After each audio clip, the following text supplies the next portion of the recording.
নাম তার ময়ূখ রঞ্জন ঘোষ। পেশায় একজন সাংবাদিক হলেও আচার আচরণে মলম বিক্রেতা কিংবা জোকারকেও হার মানায়।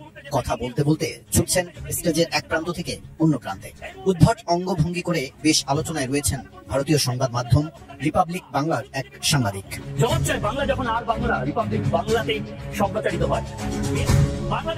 ময়ূখ রঞ্জন ঘোষের এই অদ্ভুত উত্তেজনাপূর্ণ উপস্থাপনা নিয়ে এরই মধ্যে সমালোচনা ও বিতর্ক তৈরি হয়েছে বাংলাদেশে।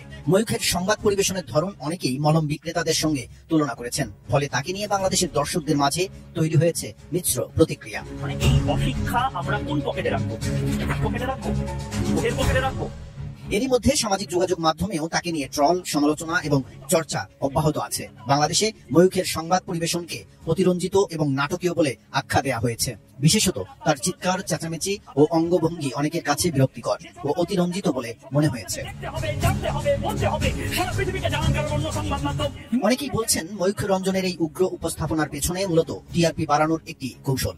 রিপাবলিক বাংলা চ্যানেলটি বিজেপি পন্থী সংবাদ মাধ্যম হিসেবে পরিচিত এবং তাদের মূল উদ্দেশ্য হলো যে কোনো উপায়ে দর্শকদের দৃষ্টি আকর্ষণ করা। নির্মাণ কাজে আমি বেছে নেই CSRM 2500W committed for magistrate.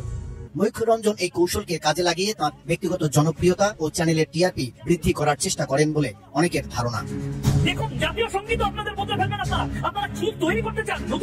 Mayukh Ranjan ঘোষের এই অভিনব উপস্থাপনা পশ্চিমবঙ্গের সংবাদ মাধ্যমের বর্তমান অবস্থার প্রতিফলন বলে মনে করছে বাংলাদেশের অনেক দর্শক, যেখানে উত্তেজনা এবং বিনোদনমূলক উপাদানকে প্রাধান্য দিয়ে সংবাদকে নাটকীয়ভাবে পরিবেশন করা হয়। তবে এ ধরনের উপস্থাপনা কতটা কার্যকরী বা সাংবাদিকতার নৈতিকতার সাথে কতটুকু সামঞ্জস্যপূর্ণ তা নিয়ে সমালোচনাও রয়েছে।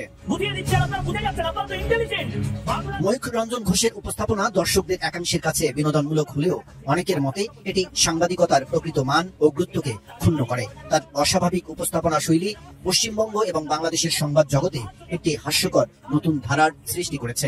এটি মূলত চমকপ্রদ এবং অস্বাভাবিক সংবাদ পরিবেশনার উপর ভিত্তি করে তৈরি বলে মনে করছেন দর্শকরা।